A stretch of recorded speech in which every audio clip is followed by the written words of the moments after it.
अपना या अपने परिवार के सदस्यों का ऑपरेशन हम लोग करवाते हैं ये उम्मीद के साथ कि उनका रोग ठीक हो जाएगा, उनके दुखों का अंत हो जाएगा और वो आज के बाद नॉर्मल लाइफ जीने लगेंगे।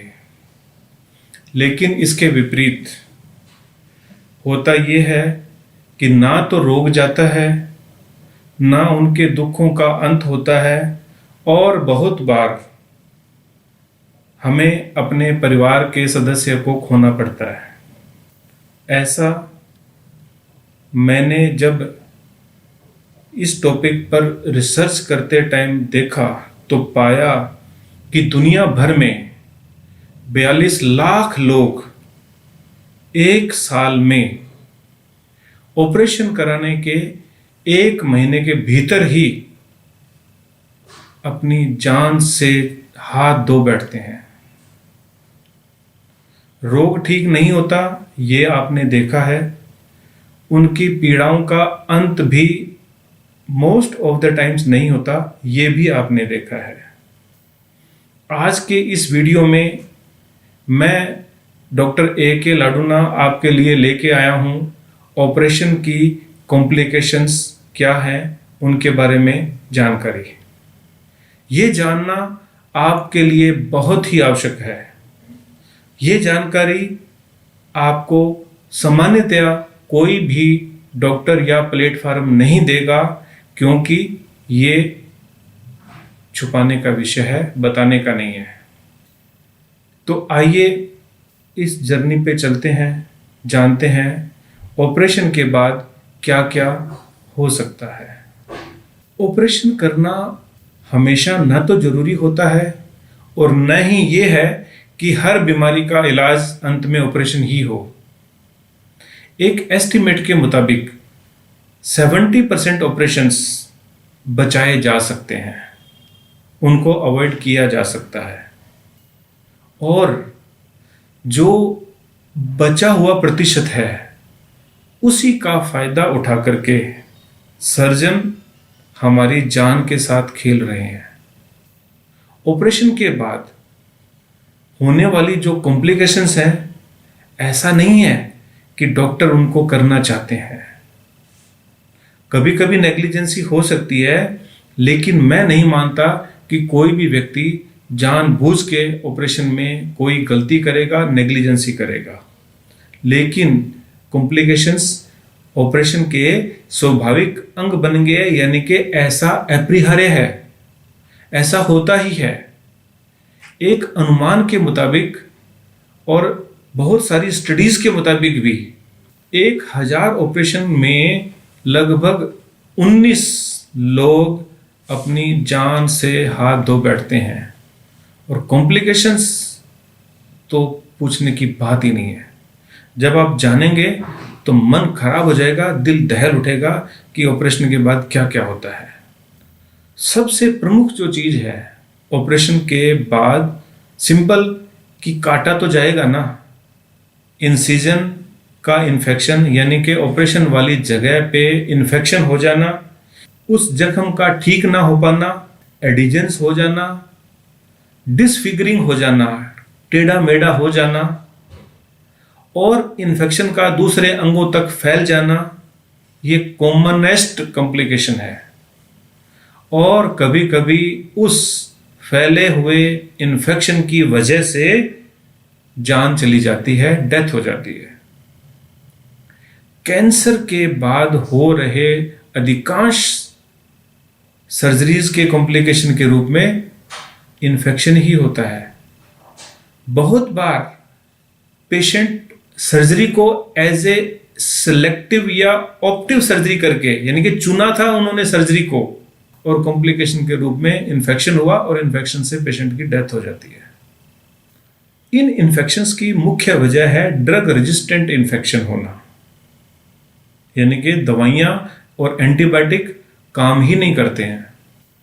जो जख्म है इन्फेक्शन के बाद में रीओपन हो जाते हैं, यानी कि पुनः खुल जाते हैं। जिस अंग का ऑपरेशन हुआ है वो अंग सामान्य काम ही नहीं कर पाता, उसके नॉर्मल फंक्शनिंग ही डिस्टर्ब हो जाती है। जख्म था, इन्फेक्शन था, तो दर्द तो होना स्वाभाविक है, लेकिन जब ये पेन लंबे समय तक बना रहे तो क्या हालत होती है रोगी की, आप समझ सकते हैं। शॉक और आघात यानी कि सदमा ऑपरेशन के दौरान और उसके बाद में पेशेंट का ब्लड प्रेशर लो हो जाता है, चाहे इन्फेक्शन की वजह से हो या एनेस्थीसिया के कॉम्प्लिकेशन की वजह से हो, बहुत सारी दवाइयां दी जाती हैं उनके दुष्प्रभाव की वजह से हो। शॉक एक बहुत प्रमुख कारण है ऑपरेशन के बाद डेथ हो जाने का। यह शॉक ऑक्सीजन की कमी की वजह से भी हो सकता है, क्योंकि एनेस्थीसिया के दौरान, बेहोशी की दवाइयों के दौरान ऑक्सीजन लेवल लो होना एक सामान्य कॉम्प्लिकेशन है। तो ये शॉक भी एक कारण है ऑपरेशन के बाद मृत्यु हो जाने का। बीमारी लौट के आती है, ये तो आपने देखा ही है। पाइल्स के ऑपरेशन के बाद, गुर्दे की पथरी के ऑपरेशन के बाद, और बहुत सारी ऐसी समस्याएं हैं जिनके ऑपरेशन होने के बावजूद वो इलनेस रीअकर होती है, क्योंकि ऑपरेशन बीमारी के कारण को नहीं रिमूव कर रहा, वो तो प्रोडक्ट ऑफ डिजीज को हटा रहे हैं। तो removing of product of disease does not mean that cause is also get removed. बीमारी का कारण शरीर में मौजूद है, कारण को कोई भी ऑपरेशन ठीक नहीं कर सकता। इसलिए सर्जरी कराने से पहले विचार करो। ऑपरेशन के दौरान ब्लीडिंग का अधिक हो जाना एक सामान्य कॉम्प्लिकेशन है। आपने सुना होगा ऑपरेशन हो रहा है तो इतने यूनिट ब्लड की जरूरत है। ये ब्लड ऑपरेशन के दौरान लॉस होता है, और अपने खून का ही नुकसान जब हो गया तो पेशेंट का आगे क्या क्या होगा वो आप समझ सकते हो। अत्यधिक ब्लड लॉस हो जाने की वजह से बीपी फॉल हो जाता है, पेशेंट शॉक में चला जाता है, और बहुत बार तो ऑपरेशन के दौरान ही डेथ हो जाती है। और इस ब्लड लॉस को प्रिवेंट करने के लिए ब्लड ट्रांसफ्यूजन किया जाता है, पेशेंट को एक्स्ट्रा ब्लड चढ़ाया जाता है। वो ब्लड चढ़ाने के समय भी ब्लड ट्रांसफ्यूजन के रिएक्शंस होते हैं। ये रिएक्शन तुरंत भी हो सकते हैं, और कुछ टाइप के रिएक्शन कुछ समय के बाद भी सामने आते हैं। डीप वेन थ्रोम्बोसिस एक अन्य कॉम्प्लिकेशन है। शरीर में गहरी और मोटे वाली जो वेन्स हैं उनके अंदर खून का थक्का बन जाना डीप वेन थ्रोम्बोसिस कहलाता है। और इस थ्रोम्बोसिस की वजह से जो टांगों में दर्द और लोकल इन्फ्लामेशन जैसे सिम्टम्स तो होते ही हैं, लेकिन अगर ये थ्रोम्बस यानी कि ये खून का थक्का वहां से चल के ब्रेन में चला जाए, लंग्स में चला जाए, हार्ट में चला जाए, तो वहां की अपनी अलग अलग कॉम्प्लिकेशन हो जाएगी। ब्रेन में चला गया, कोमा में चला जाएगा पेशेंट, और उसकी डेथ भी हो सकती है। हार्ट में चला गया, हार्ट अटैक आ सकता है। लंग्स में चला गया, इसको पल्मोनरी एम्बोलिज्म कहते हैं, उससे भी सांस लेने में दिक्कत, खांसी और हांफना और इस तरह की चीजें हो जाती हैं। ये एक्यूट कंडीशन है, थोड़ी ही देर में पेशेंट की डेथ भी हो सकती है। ये जो डीप वेन थ्रोम्बोसिस है, इसकी वजह होती है पेशेंट का एक जगह लेटे रहना और उस समय दी जाने वाली खूब सारी दवाइयां। कुछ रेस्पिरेटरी प्रॉब्लम्स भी सर्जरी की कॉम्प्लिकेशन के रूप में होती है। पेशेंट्स की नॉर्मल सांस लेने की प्रक्रियाएं एनेस्थीसिया या दूसरी वजहों से डिस्टर्ब हो जाती है। पेशेंट लगातार लेटा रहता है, राइल्स ट्यूब है या ट्रेकियोस्टोमी ट्यूब है, इसके कारण इन्फेक्शन चला जाएगा। लंग्स में न्यूमोनिया हो गया, इन्फेक्शन हो गया, खांसी हो गई, खांसी में ब्लड आएगा, सांस लेने में दिक्कत हो जाएगी, पेशेंट शॉक में जा सकता है और इसके कारण भी पेशेंट की डेथ हो सकती है। ऑपरेशन के दौरान दिए जाने वाले एनेस्थीसिया की वजह से भी बहुत कॉम्प्लिकेशंस होती हैं। उसका रिएक्शन हो सकता है, इमीडिएट या फिर प्रोलॉन्ग्ड एक्शन भी उसका आपके शरीर के ऊपर रह सकता है। और एक कंडीशन डेवलप होती है जिसको मैलिग्नेंट हाइपरथर्मिया कहते हैं। पेशेंट को बहुत तेज बुखार रहता है और बुखार दवाइयों से ठीक नहीं होता। स्पाइनल एनेस्थीसिया देते हैं, उसकी अपनी कॉम्प्लिकेशंस हैं, उसके भी शरीर के ऊपर दुष्प्रभाव लंबे समय तक बने ही रहते हैं। एनेस्थीसिया की डोज अगर जरा भी ज़्यादा हो जाए पेशेंट शॉक में जा सकता है। अन्यथा भी एनेस्थीसिया की वजह से वोमिटिंग, जी का घबराना, ये तो दौरान ऑपरेशन के ही हो जाता है बहुत पेशेंट्स को। बीपी लो होकर के किसी किसी को शॉक भी हो जाता है और शॉक होकर के डेथ हो जाती है। ऑपरेशन के बाद यूरिन की समस्या भी अधिकांश पेशेंट्स में देखने को मिलती है। या तो ऑपरेशन के दौरान ही कैथेटर लगाएंगे, उसका इन्फेक्शन हो जाएगा, अन्यथा पेशेंट उसके बाद भी यूरिनरी ट्रैक्ट के इन्फेक्शन से ग्रस्त रहता है। और इस इन्फेक्शन की भी मुख्य वजह ड्रग रेजिस्टेंट इन्फेक्शंस होते हैं। वो इन्फेक्शंस बैक्टीरिया ऐसे होते हैं जो कि सामान्य क्या खास दवाइयों से भी ठीक नहीं हो पाते हैं। पेशाब रिटेंशन हो जाएगा, इनके पेशाब रुक जाएगा और इन्फेक्शन हो जाएगा। ये ऑपरेशन के बाद की कॉमनेस्ट प्रॉब्लम में से एक है। पेशाब की समस्या की एक वजह पानी का इनटेक कम हो जाना भी है और पेशेंट का लगातार बिस्तर पे लेटा रहना भी है। कुछ पेशेंट्स को तो यूरिन का रिटेंशन हो जाएगा, लेकिन कुछ अन्यों को पेशाब पे कंट्रोल ही खत्म हो जाता है। ऐसा भी संभव है। कब्ज का रहना, डाइजेशन का बिगड़ जाना, ये तो आप सब जानते हो कि ऑपरेशन के बाद होता ही है, क्योंकि खाना पीना, फाइबर इनटेक, ये सब गड़बड़ हो जाता है। पेशेंट लगातार बेड पे है तो उसकी मोबिलिटी कम हो जाएगी और उसके कारण कॉन्स्टिपेशन, गैस्ट्रोएंटेराइटिस, एसिडिटी और पाइल्स तक की समस्याएं ऑपरेशन के बाद होना कॉमन है। ऑपरेशन के दौरान खास करके बोन एंड जॉइंट्स के इम्प्लांट्स बॉडी में लगाए जाते हैं। ये इम्प्लांट्स कुछ लोगों में इन्फेक्शन का कारण बन जाते हैं और कुछ अन्यों में अदरवाइज भी ये बॉडी की एक्सेप्टेंस से दूर होके वो अनइजीनेस का कारण बन जाते हैं। जिनको कुछ खास तरह के इम्प्लांट्स हैं वो जिंदगी में कभी भी सीटी स्कैन और एमआरआई नहीं करा पाते। बहुत तरह की थेरेपीज हैं वो नहीं ले पाते। तो इस तरह करके इम्प्लांट्स का अपना एक नुकसान है जो अगर हो गया बॉडी में तो दिक्कत करने ही वाला है। अब हम बात करते हैं सर्जरी के बाद होने वाली साइकोलॉजिकल प्रॉब्लम्स के बारे में। पेशेंट की मानसिकता बहुत ही डिस्टर्ब हो जाती है। सिंपलेस्ट नींद का चक्कर ही डिस्टर्ब होता है सबसे पहले।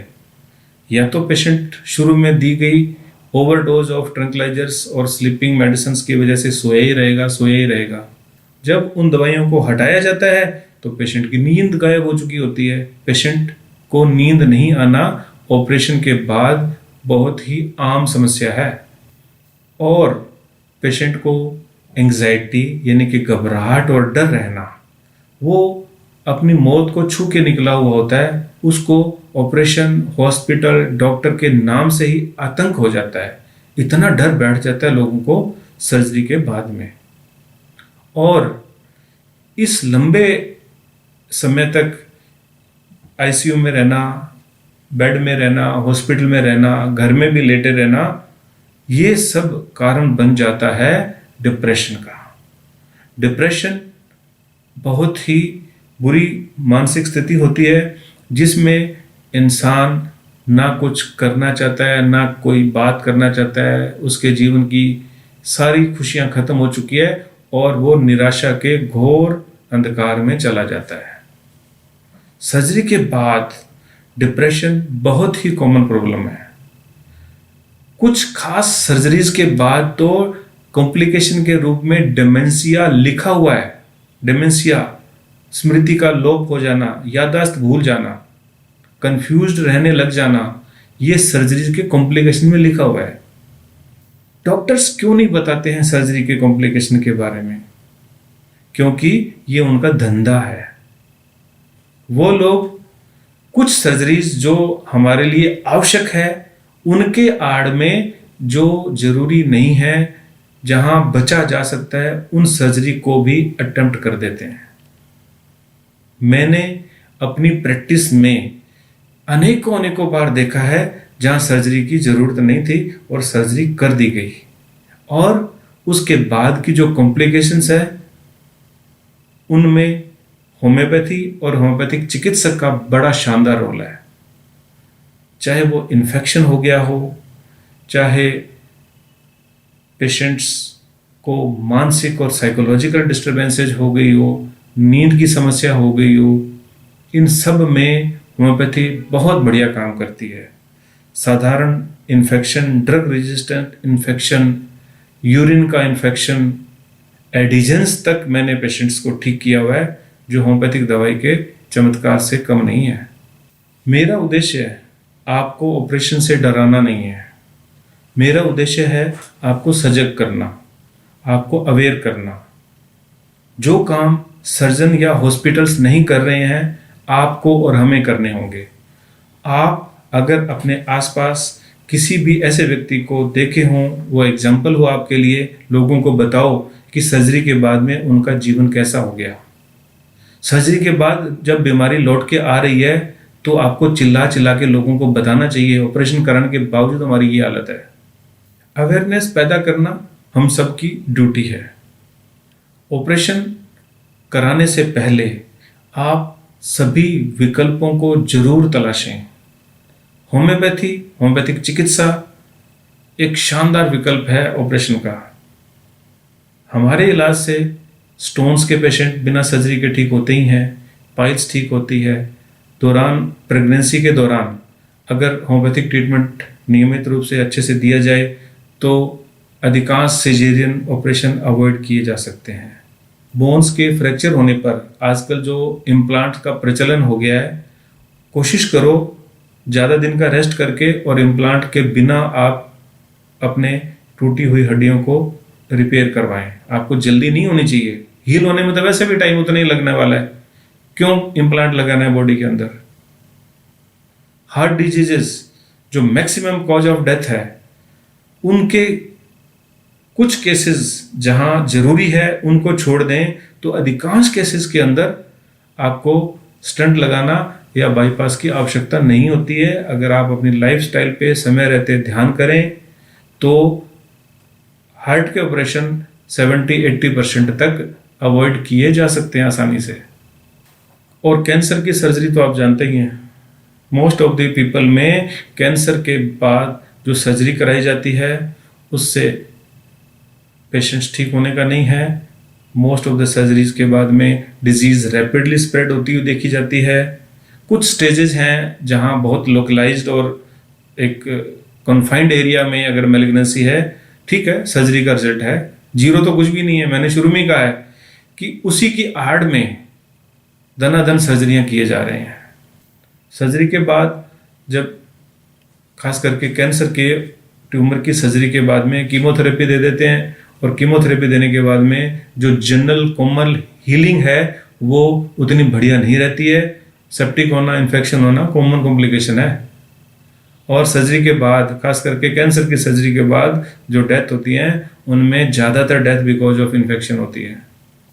सर्जन ऑपरेशन करने के बाद जब फेलियर हो जाए, जब पेशेंट की डेथ हो जाए, आसानी से कह देते हैं आई एम सॉरी, ये सब हो गया, हमने अपना बेस्ट किया। लेकिन बेस्ट हमेशा दी बेस्ट हो जरूरी नहीं है। इसलिए ऑपरेशन से पहले अगेन से कह रहा हूं कि बाकी विकल्पों की तलाश करो। पहला तो यही करो कि बीमारी हो ही ना।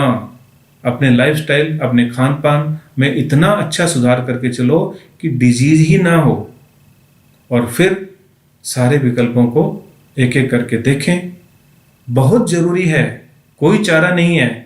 वो जो कुछ केसेज हैं वहां सर्जरी करना आवश्यक हो सकती है, मैं इस बात से असहमत नहीं हूं, लेकिन सर्जरी अवॉइड की जा सकती है, ऐसा है, इनको समझो। होम्योपैथिक मेडिसिन्स प्री ऑपरेटिव और पोस्ट ऑपरेटिव में जो कॉमनली हम लोग यूज करते हैं, मैं आपको उनका बताने जा रहा हूं। अलग अलग ऑपरेशन में, अलग अलग कंडीशंस में ये अलग दवाई हो सकती है। इन दवाइयों में है arnica, montana, calendula, silicea, hepar sulph, millefolium, hamamelis, ledum pal, hypericum और बहुत सारी दवाइयाँ हैं जो हम post surgery and pre surgery में काम में लेते हैं। कॉम्प्लिकेशंस हमेशा होंगी, कोई ज़रूरी नहीं है। एक जैसी होगी वो भी ज़रूरी नहीं है। हर ऑपरेशन की होगी वो भी ज़रूरी नहीं है। और इसके साथ साथ हर ऑपरेशन की एक अलग तरह की कॉम्प्लिकेशन हो सकती है। जैसे गॉल ब्लैडर सर्जरी के बाद में आपको डाइजेस्टिव इश्यूज होंगे, बोन की सर्जरी के बाद में आपको नॉन यूनियन या इन्फेक्शन के इश्यूज हो सकते हैं। इस तरह से अलग अलग सर्जरी की अपनी अलग कॉम्प्लिकेशंस हैं। उनके बारे में कोशिश करेंगे, फिर कभी बात करेंगे। आज के इस वीडियो में इतना ही। मैं डॉक्टर ए के लाडूना कामना करता हूं कि आप सदा खुश रहें, आप निरोग रहें, आपकी उम्र लंबी हो। धन्यवाद।